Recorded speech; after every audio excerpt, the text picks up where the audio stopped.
اللہ تبارک و تعالی سورۃ البلد کی آیت نمبر 1 میں ارشاد فرماتا ہے، لا اقسم بہذا البلد، مجھے قسم ہے اس شہر کی، یعنی مجھے قسم ہے اس شہر مکہ کی۔ اب اللہ تبارک و تعالی نے شہر مکہ کی قسم ارشاد فرمائی۔ ہماری قسم اور اللہ تبارک و تعالی کی قسم میں دو طرح کا فرق ہے۔ ہماری قسم میں دو باتیں ہوتی ہیں، ایک یہ کہ ہماری قسم ہماری اپنی بات کو پختہ کرنے کے لیے ہوتی ہے۔ اگر میں کوئی بات کہوں اور کوئی اس کا یقین نہ کرے تو پھر میں اس پر قسم دوں گا، پھر لوگ میری بات کا یقین کر لیں گے، اس نے قسم کھائی ہے لہذا یہ بات سچی ہوگی۔ تو ہم اپنی بات کو پختہ کرنے کے لیے قسم کھاتے ہیں، اپنی بات کی یقین دہانی کرانے کے لیے، اپنی بات کو سچا منوانے کے لیے ہم قسم کھاتے ہیں۔ اور دوسرا، ہم جب قسم کھاتے ہیں تو اپنے سے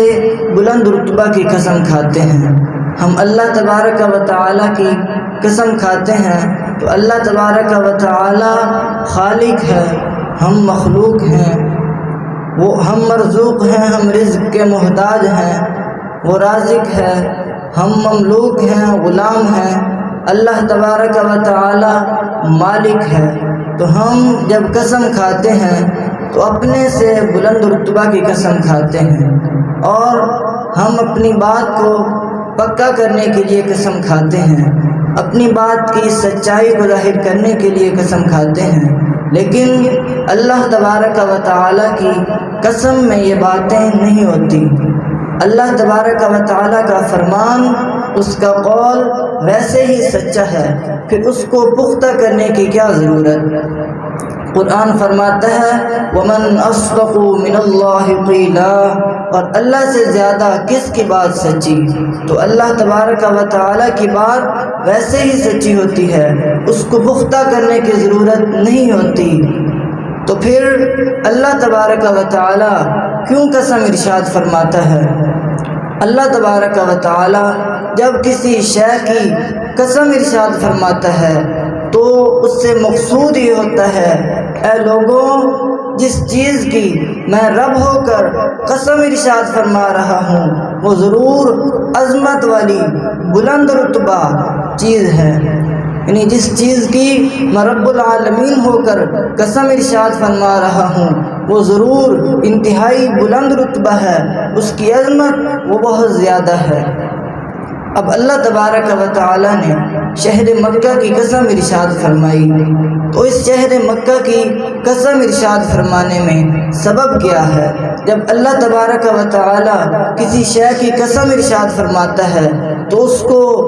عزت دینا مقصود ہوتا ہے، اس کی فضیلت بتلانا مقصود ہوتا ہے۔ اللہ تبارک و تعالی نے شہر مکہ کی قسم ارشاد فرمائی، اب اس قسم ارشاد فرمانے میں سبب کیا ہے؟ اب اگر ہم غور کرتے ہیں تو سب سے پہلے ہمارے سامنے کعبہ شریف آتا ہے۔ کعبہ شریف جس کو حضرت ابراہیم علیہ السلام نے تعمیر کیا، بیت اللہ ہے، اللہ تبارک و تعالی کا گھر ہے، جس پر دن رات رحمتیں برس رہی ہیں، جس کو دیکھنا عبادت، اور پہلی عبادت گاہ خانہ کعبہ شریف ہے، تو ہماری توجہ اس کی طرف جاتی ہے کہ ہو نہ ہو مکہ شریف کو، مکہ شریف شہر کو جو عظمت دی گئی وہ خانہ کعبہ شریف کی وجہ سے دی گئی، لیکن قسم ارشاد فرما کر عزت دینے کا سبب، مکہ شریف کو فضیلت دینے کا سبب یہ خانہ کعبہ شریف نہیں ہے۔ پھر ہماری توجہ صفا و مروہ پہاڑیوں کی طرف جاتی ہے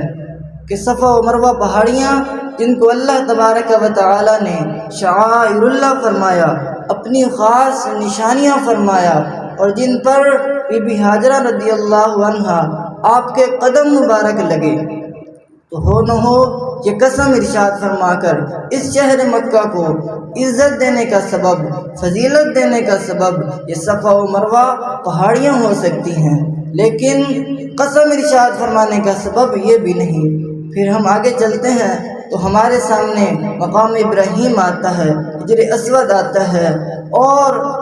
زمزم شریف آتا ہے، انبیاء کرام علیہم السلام کے مزارات آتے ہیں، بہت سے مقدس مقامات ہیں مکہ شریف میں۔ آخر کس وجہ سے اللہ تبارک و تعالی نے یہ قسم ارشاد فرمائی اور قسم ارشاد فرما کر اس مکہ شہر کو فضیلت عطا فرمائی، عزت عطا فرمائی؟ تو اللہ تبارک و تعالی اگلی آیت مبارکہ میں اس کا جواب دیتے ہوئے اس قسم ارشاد فرمانے کا سبب بیان کرتے ہوئے فرماتا ہے وَأَنْتَ حِلٌّ بِهَذَا الْبَلَدِ، اور تم اس شہر میں موجود ہو، یعنی یا محبوب کریم صلی اللہ علیہ وسلم، مکہ شریف جو انتہائی عظمتوں کا مالک ہے، اس میں بہت سے مقدس مقامات ہیں، اس میں مقام ابراہیم ہے، حجر اسود ہے، خانہ کعبہ شریف ہے، صفا و مروہ پہاڑیاں ہیں، لیکن ان سب کی وجہ سے میں نے خانہ مکہ شریف کو عزت نہیں دی، بلکہ عزت دینے کا جو سبب ہے، اس کو فضیلت دینے کا جو سبب ہے، وہ سبب یہ ہے کہ اس شہر کی مٹی نے تمہارے قدم کے بوسے لیے ہیں، اس شہر کی مٹی نے تمہارے قدم کے بوسے لیے ہیں، جس کی وجہ سے میں نے رب العالمین ہو کر اس شہر کی قسم ارشاد فرما کر اس شہر کو بلندی اور عظمت اور فضیلت عطا فرمائی ہے۔ تو اللہ تبارک و تعالی نے قسم ارشاد فرمائی صرف اس وجہ سے کہ اللہ تبارک و تعالی کو اس شہر کی مٹی جس نے حضور علیہ السلام کے قدم بوسی کی وہ پسند آئی، اس وجہ سے اللہ تبارک و تعالی نے اس کو یہ شرف عطا فرمایا کہ اس کی قسم ارشاد فرمائی اور اس کو فضیلت اور بلندی عطا فرمائی۔ اور علماء فرماتے ہیں کہ اللہ تبارک و تعالی نے کسی رسول کی رسالت کی بھی قسم نہیں ارشاد فرمائی۔ جتنے انبیاء و مرسلین آئے،